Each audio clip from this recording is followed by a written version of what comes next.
Bismillahirrahmanirrahim. Alhamdulillahi Rabbil Alameen. Wassalatu wassalamu ala ashrafil anbiya'i wal mursaleen Sayyidina Muhammadin wa ala alihi wa sahbihi ajma'in. Alhamdulillah, my dear respected any viewers, we begin by praising Allah subhanahu wa ta'ala for this opportunity for us to continue with our lesson in adab in suluk al-murid and also in Muqaddimah hadramiyyah. And we pray that Allah subhanahu wa ta'ala bless our class and make it a reason where our sins are forgiven, our prayers are answered, and may Allah bless us with iman and taqwa. And alhamdulillah, we have entered into the month of Muharram, or of the holiest month in Islam. We hope that this month becomes a blessing for all of us. The month where Allah subhanahu wa ta'ala open for his servants the doors of guidance, the doors of Jannah, and forgiveness and bounties and blessings from Allah subhanahu wa ta'ala. May Allah bless us inshaAllah ta'ala with all these bounties, and may Allah protect us from all difficulties, trials and tribulations in dunya and akhirah, and bless us with the understanding of deen and husnul khatimah. Ameen ya rabbal alameen. So inshallah, as usual, we will enter into the book adab in suluk al-murid, and we are in the chapter 3, where Al-Imam al-Haddad speaks about guarding of the heart against any whisperings, envy and ill thoughts.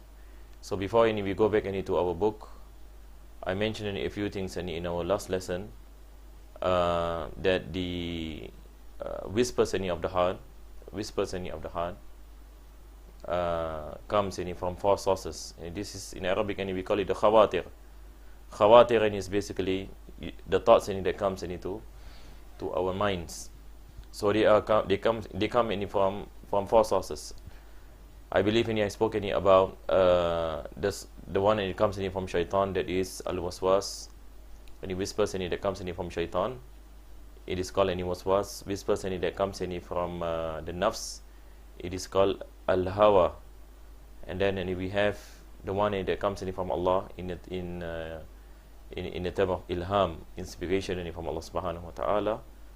And then we have from the angels, that is lammatul malak.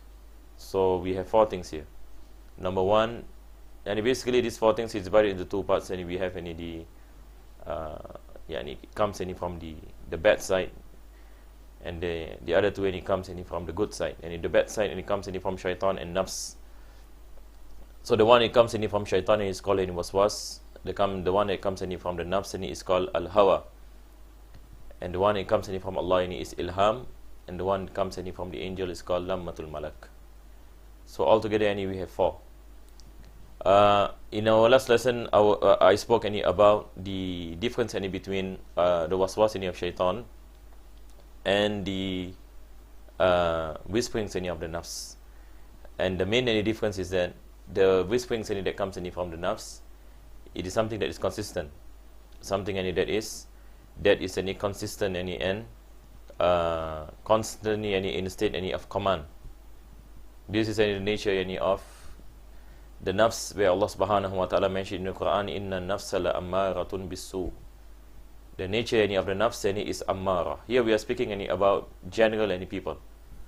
Of course, the saints of Allah subhanahu wa ta'ala, the ulama, for example, the rabbaniin, they overcome this state of ammara, and they goes to mutma'inna and radiyah. But we are speaking about a normal human being. A normal human being, and he possesses ammara, possesses this nafs, and the nature of this nafs is ammara. The meaning of ammara, basically it means that we are inclined towards doing vices and evil things. For example, what you call fornication, or doing anything that is haram, and so on and so forth. This is the nature of the nafs al-ammara. The difference is that nafs whispers that comes from the nafs is something that is consistent, as we mentioned, whereas the whisperings that comes from shaitan, it can be consistent, but it has weakness, in the sense that if a person remembers Allah, it goes away. If a person remembers Allah subhanahu wa ta'ala, it goes away. Whereas not necessary any for the nafs, that when a person remembers any Allah subhanahu wa ta'ala, whispers and comes in from the nafs, is consistent in the sense that even if a person remembers Allah, he can stay. He can stay. The thoughts does not go away. So this is basically the main difference between the whisperings that comes from shaitan and whisperings that comes from nafs. So if you ask the question, which is stronger, the waswas of shaitan or hawa of nafs, of course the answer will be the hawa of nafs. This is what Allah mentioned in the Quran, وَنَهَا النَّفْسَ عَنِ الْهَوَى وَنَهَا النَّفْسَ عَنِ الْهَوَى. Allah mentioned that those who are able to suppress their evil desires, فَإِنَّ الْجَنَّةَ هِيَ الْمَأْوَى, they will enter into Jannah. Straight away Allah said that those who are able to suppress their evil desires, Jannah it becomes the ma'wa, the place of abode for this person. So it is very clear in the Quran, and this is the price of the Jannah. And usually when something when it is expensive, the price is something is what you call it valuable, the price becomes expensive. Jannah of Allah subhanahu wa ta'ala has a price, and the price of the Jannah of Allah of course is mujahada, having faith in Allah, and also having the struggle against any nafs, struggle against any shaitan. So as a Muslim, we must understand that we are surrounded by these enemies. Our main enemies are the nafs and the shaitan. As far as the nafs is concerned, the nafs is part of us. The nafs is inside us. And shaitan is a being amongst the jinn. That's what Allah subhanahu wa ta'ala mentioned. Kana min al-jinn fafasaqa an amri rabbih. The shaitan is one of family of the jinn. Fafasaqa an amri rabbih, and he transgressed the command of Allah subhanahu wa ta'ala, and Allah cursed him.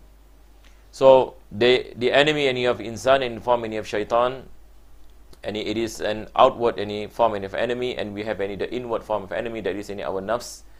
And the inward enemy is far much greater than the outward enemy. So in Islam, we must understand how are we able to fight this enemy. How are we able to overcome the whispers of shaitan. So we have to find the answer. Otherwise we are basically confused. We are confused of our religion. Islam is not only about performing any prayers on the outside, fasting in the month of Ramadan, but Islam taught us how are we able to understand the nature of our life in this world, so that we do not be influenced by the whispers of shaitan, by the whispers of our nafs, and so on and so forth. So we have to understand this thing.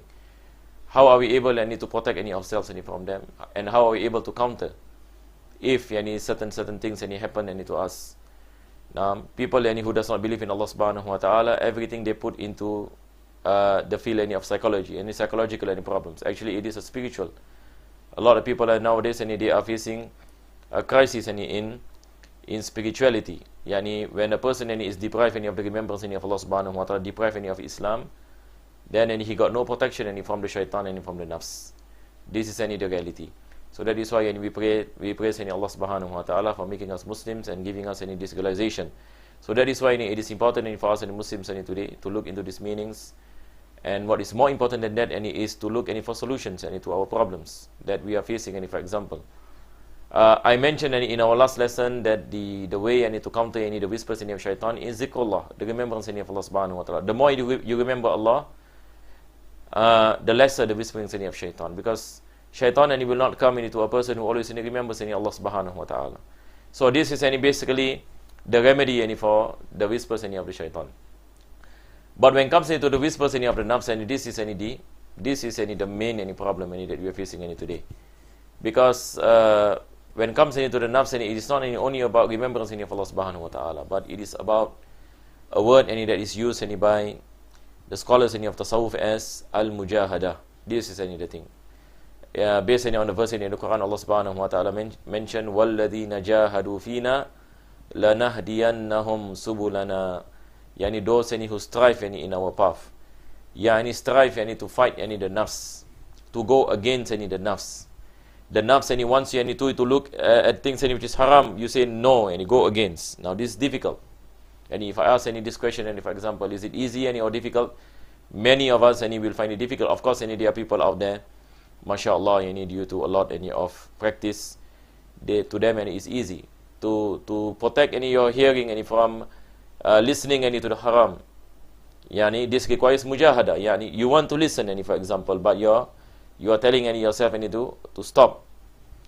To stop and not to do, because this is not permissible in Islam. And we always go back to the Sharia. Likewise, pertaining to eating and drinking, and for example, we want to eat any certain food but it's not halal, and for example, or we work in a place where the salary is something which comes from non-halal sources, and for example, engaging in riba and so on and so forth. So we stop ourselves from committing any zina, we stop ourselves from committing any sin, we protect our body parts from committing the ma'siyah, and we force ourselves to obey Allah subhanahu wa ta'ala and to have any sincerity and to guard our body parts. So this is the way that we are able to slowly nurture our nafs. So this is how we counter the nafs. Now, then we have the other two, that is the ilham from Allah subhanahu wa ta'ala. Then Allah can inspire people, and this is clearly as what Allah mentioned in the Quran, فَأَلْهَمَهَا فُجُورَهَا وَتَقْوَاهَا. Allah subhanahu wa ta'ala from the bounties, from His bounties, and He inspire insan, that He inspire human beings towards goodness. That Allah guide certain people. For example, in the Quran Allah mentioned وَاتَّقُوا اللَّهَ وَيُعَلِّمُكُمُ اللَّهِ. Have taqwa to Allah, and Allah will teach you, Allah will bless you with knowledge that you do not know. And this knowledge comes in a form of ilham. So this is what you call it, in a form of knowledge that comes from Allah subhanahu wa ta'ala. And then we have the other one that is called lammatul malak. And lammatul malak, it is whispers of the angels. Angels also does whispers to human beings, and this is from the mercy of Allah subhanahu wa ta'ala. And the nature of the whispers of angels are always towards goodness, goodness. But this form of whispers of the angels, it comes and goes. It comes and goes. Suddenly you have this thought, for example, to do sadaqah. Suddenly you have this thought, to help the poor.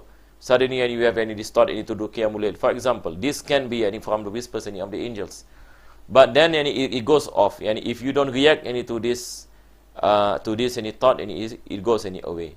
So the difference between ilham of Allah subhanahu wa ta'ala and lammatul malak is that ilham from Allah subhanahu wa ta'ala is a strong inspiration, and it comes down and it can force you to do something. But when it comes to the whispers of the angels, it is something that is light and something that is weak. So all this is from the mercy of Allah subhanahu wa ta'ala. To counter the waswas of shaitan, and Allah bless us in lammatul malak, to counter the hawa of the nafs, Allah bless us in ilham. But provided a person have taqwa to Allah subhanahu wa ta'ala, may Allah bless us with iman and taqwa, and may Allah bless us with goodness in dunya and akhirah. So we just read a bit first, inshallah, because this lesson basically I think some time I need to explain so many of the difference between this khawatir. In Arabic we call it al-khawatir, and there is a book written by al-Imam Habib Abdul Rahman al-Aidarus. He named the book Al-Arful Atir fi Ma'rifatil Khawatir. Al-Arful Atir fi Ma'rifatil Khawatir. This particular book is dedicated to explain all the four types of khawatir. So this is a specific knowledge that is studied and acted upon. And this is one of the important things. Al-Imam Razali also mentioned, for example, in Ihya, in Minhajul Abidin, mashallah, the scholars of Tasawwuf, they go in depth in explaining so many of these things. Now when we go back into our kitab, inshallah, you need to take some barakah, although any time is limited. The author mentioned the heart is the place upon which his thoughts and gaze falls. Thus it is essential that the seeker should purify his heart from worldly desires, spitefulness, rancor, bitter feelings, swindle or deceit towards any Muslim, or from having ill thoughts towards any of them. Inshallah, may Allah bless us with tawfiq. Inshallah, this is coming in month of Muharram. Inshallah, that Allah empty our hearts from all these sicknesses, and bless us with husnul dhan billah, husnul dhan bi ibadillah, and a good intention to Allah and good intention to the servants of Allah subhanahu wa ta'ala, desiring for them as He desires for Himself, and disliking for them what He dislikes for Himself from all evils. Inshallah, in our next lesson, we should go to the next part. You should know, O dear seeker, that the heart commits sins, So inshallah yani, now we will enter yani into our kitab, the next yani kitab, that is Muqaddimah hadramiyyah.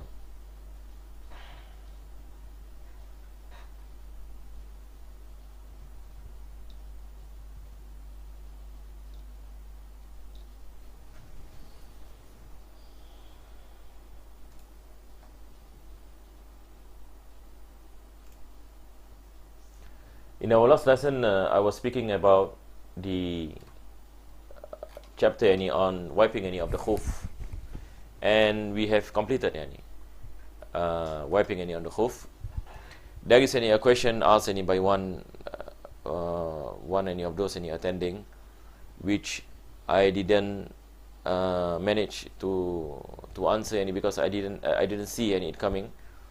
I only saw it a few hours ago when I opened up in YouTube. Basically, the question is asking if a person is in a state of janaba and he wants to wear the khuf.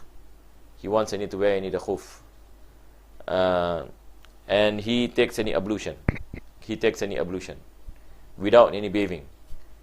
And he wears the khuf. Is it valid or not valid? It is not valid. The meaning of when we say that it is compulsory upon a person who wears the khuf must wear in a state of tahara.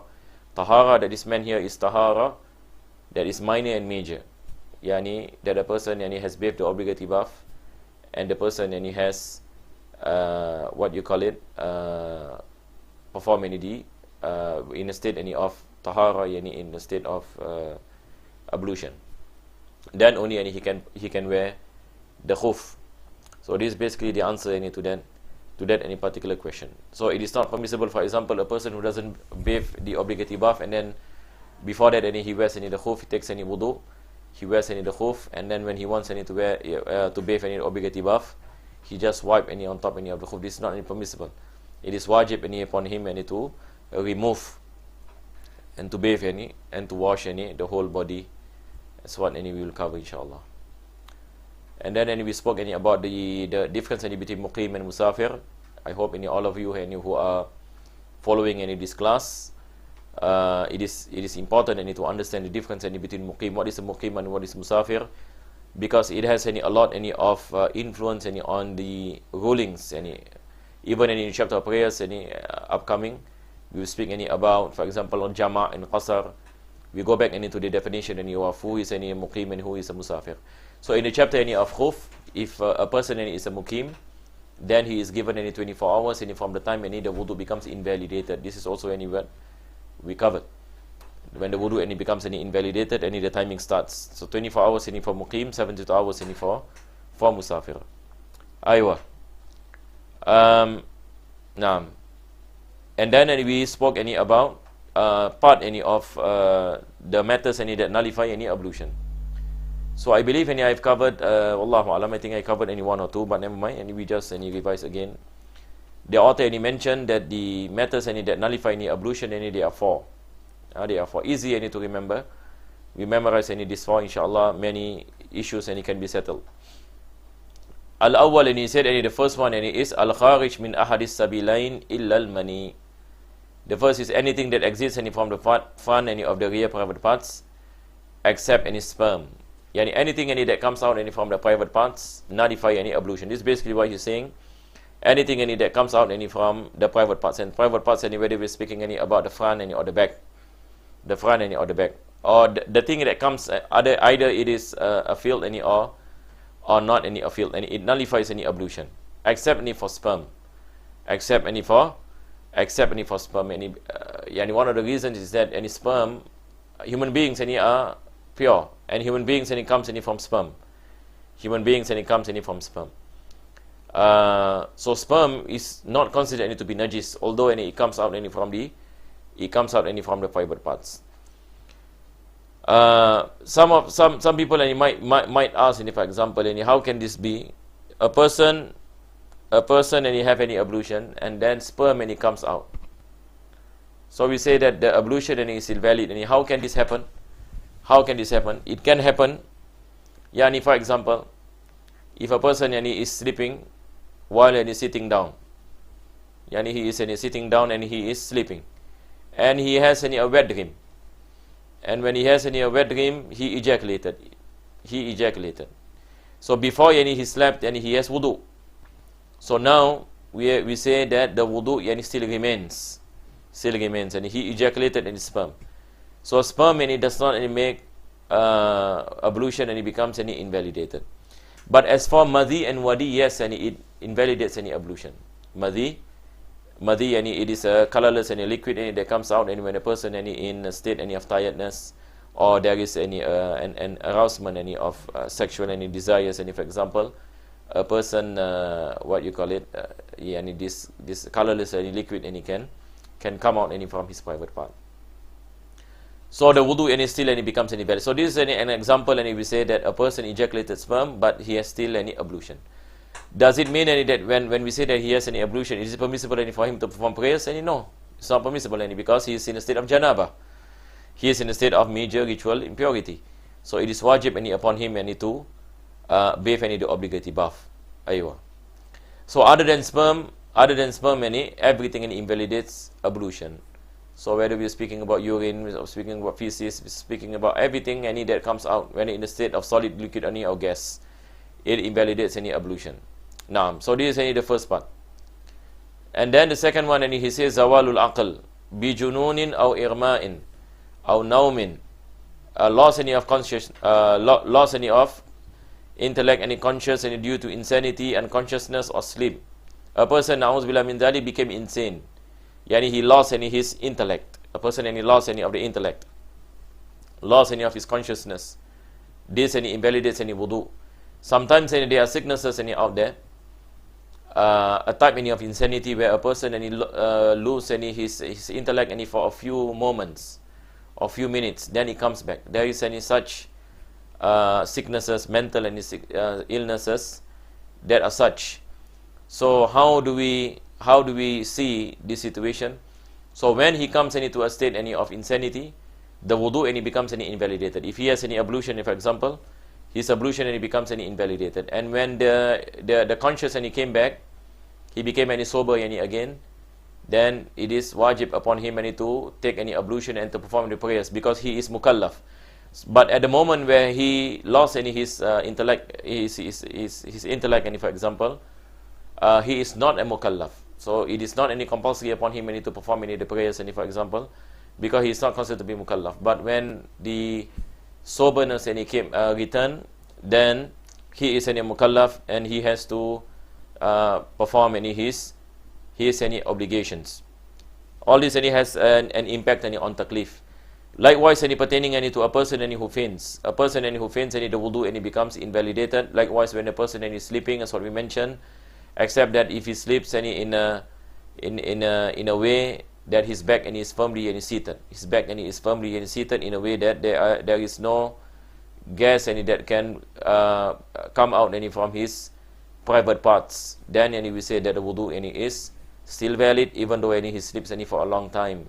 So there is a difference between a person who fainted and a person who fell asleep.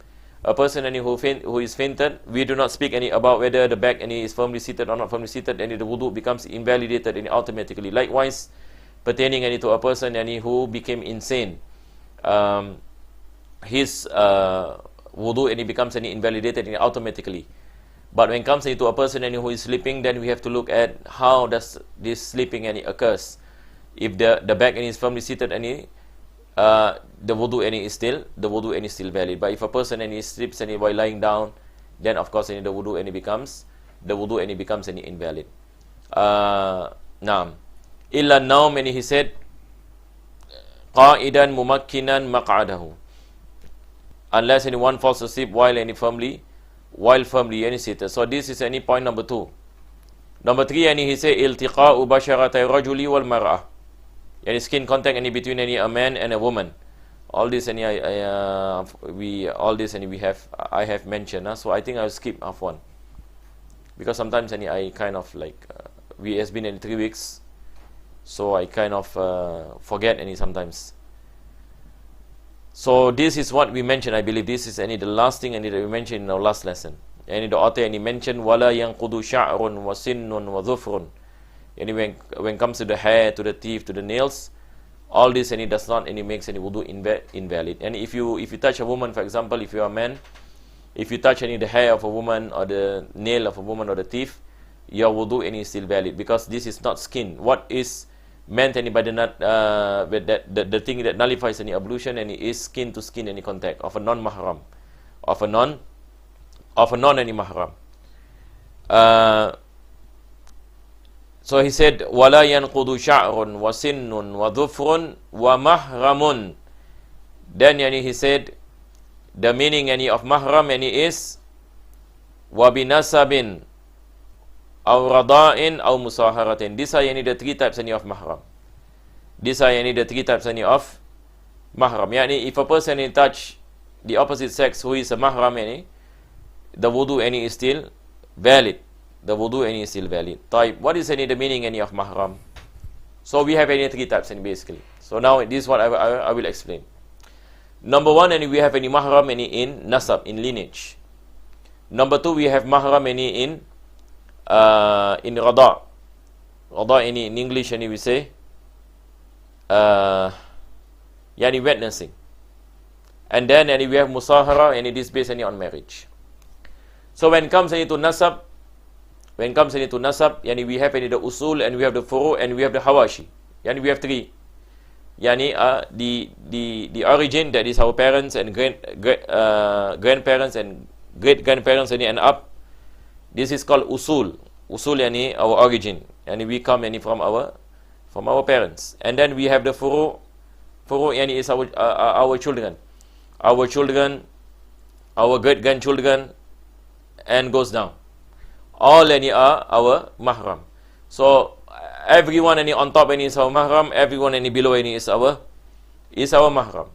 Easy. And then we have what is called the hawashi, the side.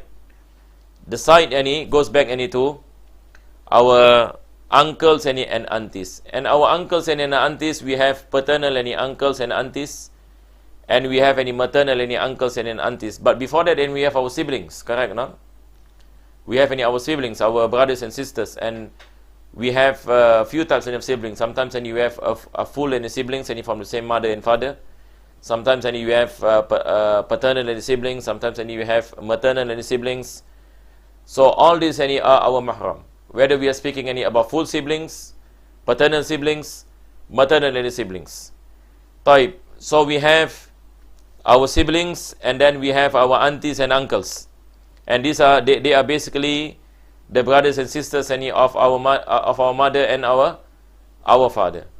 So in Arabic, we make a differentiation, and we say that the siblings of our father is al-am wal-amma, and the siblings of our mother is al-khal wal-khala. So we have a difference in terminologies. In English, we call it paternal and maternal. Paternal and maternal. So all of them are our mahram. Our siblings our mahram, and the children of our siblings, and these are our nieces and nephews. They are also our mahram. So altogether we have 7. Altogether we have 7. So this is mahram bin nasab. Clear, inshallah. So they are considered to be our mahram in a sense that what you call it, our wudu will not become invalid if there is any skin contact. So it is permissible for us to shake hands with them, to do the salam and so on. And it is not permissible for a Muslim to shake hand with someone who is not mahram. Although in our society there is this culture that whenever you see any person who is older than you, then you have to shake hand with that person, and this is wrong. In Islam, you cannot just shake hand with your opposite sex. What you call it? We have to look whether this person is my mahram or non-mahram. And another thing that we are living today in fitna, I can say, that especially when people are in the business world and so on and so forth. Subhanallah, you find many people they come into a situation where shaking any of hands, and it becomes any rampant and difficult any for people any to abstain any from this. We pray that Allah subhanahu wa ta'ala any bless us any with tawfiq any inshallah. But ala kulli hal, any sometimes any you see any when the munkar any is committed and it is accepted by the society, it's very difficult any to change. It's very difficult any to change. But for us any as the seekers any of knowledge, and we have to understand this. We know this and we try any our best any to abstain any from any contact any with the opposite sex, and if we know any is haram, that it's not permissible any for us any to touch, for example, any to see any the aura any of the opposite sex, or to touch any their skin and so on and so forth. So not only any we are speaking any about ablution becomes invalidated, but it is not any permissible. It is not any permissible. May Allah subhanahu wa ta'ala bless us any with tawfiq. So this is the first part. Mahram in terms of the blood ties any lineage. The second one in terms any of wet nursing. Yani, for example, and you have a woman any who breastfeed a child. A woman who breastfeed any a male child. With the conditions any, of course, there must be 5 times different timings of breastfeeding. The child must be less than 2 years old, and she must do it any at 5 different any timings. So if that happens, then the child any becomes the we say the child any of as a result any of wet nursing. So now any the mother any becomes any the woman any becomes any the mother any based on wet nursing. And this woman any, for example, any she has any children, so those children are his siblings, like any the parable any of siblings. So likewise any the usul, as what we mentioned, the furu, the hawashi, the siblings, the aunties and the uncles, the children and the great grandchildren, the parents and the great grandparents, and all this any comes into place as based on the hadith of the Prophet sallallahu alaihi wasallam. Ma yahrumu bin nasab, what is haram any on nasab, yahrumu bi rada', or kama qala sallallahu alaihi wasallam. Yani it is the same any an nasab and rada'. What is haram any in the form of nasab, it is haram in the form of rada'. Yani it is not permissible any for example for a person to marry his mother. Likewise, it's not permissible any for a child to marry the woman any who breastfeed him. It is not any permissible, because this is a parable any of a lineage. So they are considered to be mahram. So this is any mahram any in terms any of wet nursing. And then we have any mahram any in terms of musahara, any therefore altogether they are 4. Number 1 any is the mother yani of our wife. The mother yani of our wife. Mother yani of our wife. Any meaning when you get married any to a woman, then the mother becomes any your mahram. So this mahram is based on musahara. It is based on marriage, because you marry the daughter, then the mother becomes your mahram. Type. Likewise, for example, a person for example, his father married another woman. His father married another woman. So now this is a stepmother. This is also any mahram, with the condition that there is sexual intercourse. There is sexual intercourse. So number 1 we have mother-in-law. Number 2 we have stepmother. Stepmother meaning for example your father marry a second wife, or for example a person moms pass away, then the father married another one. So this woman becomes the mahram, and this is based on marriage also, because of the marriage of the father and her. So this is a form of mahram based on marriage. So this is point number 2. Number 3 we have the wife of our children. The wife of our children. And if you have for example you have a son, and your son gets married to a woman, so that woman becomes your mahram. And it is the opposite of mother-in-law. Now we're speaking about the father-in-law. Yani any woman who marries your son becomes your mahram, and mahram by marriage.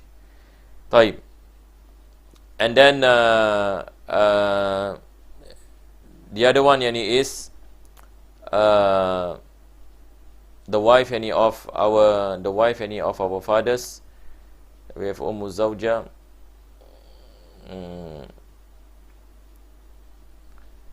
Now the other one is mother-in-law. Then we have on the parents and his side, and then we have the wife of our son, the wife of our son. So these are mahram based on marriage. Ala kulli hal. So altogether, how many we have? We have 7 based on nasab, 7 based on witnessing, and 4 based on marriage. So altogether, we have 18. This is the meaning of mahram. May Allah bless us with understanding, inshallah. So it is not when there is any skin to skin contact, the wudu becomes invalidated, unless they are our mahram, then only the wudu is still valid. Number 4, he said, Massu qubulil adami aw halaqati duburihi bi batinil kaf, touching the human frontal private part or the anus with the palm or inner surfaces of the fingers. So if a person touch with the palms, private parts, whether his own private parts or the private parts of others, the front private part or the rear private part, the wudu becomes invalidated. The condition is that it must be skin to skin. It must be skin to skin, and this is the meaning of our palms. That you make, if you make like this, the part that touches, this is the meaning of the palms. That if we touch any private parts, human beings, then our wudu becomes invalidated. This is what he said. Bi batinil kaf. Wala yantaqidul mamsus. As for the one who is touched, his wudu is still valid. So the one who touches, the wudu becomes invalid. So how can we understand this? For example, any husband and wife, the husband touches the private part of the wife, or the wife touches the private part of the husband. This is this is the different example. In this case, husband and wife, if there is any skin to skin contact, the wudu becomes invalidated based on the skin contact, not because only because of touching any of the private parts. The example will be, for example, we have a person who is mahram, for example, let us just, for example, siblings, for example, siblings, they touch one of them touches accidentally, for example, and he has ablution, he accidentally touches the private parts of his other sibling. Now the one who touches the wudu becomes invalid. The one who is touching the wudu does not become invalid. Aywa.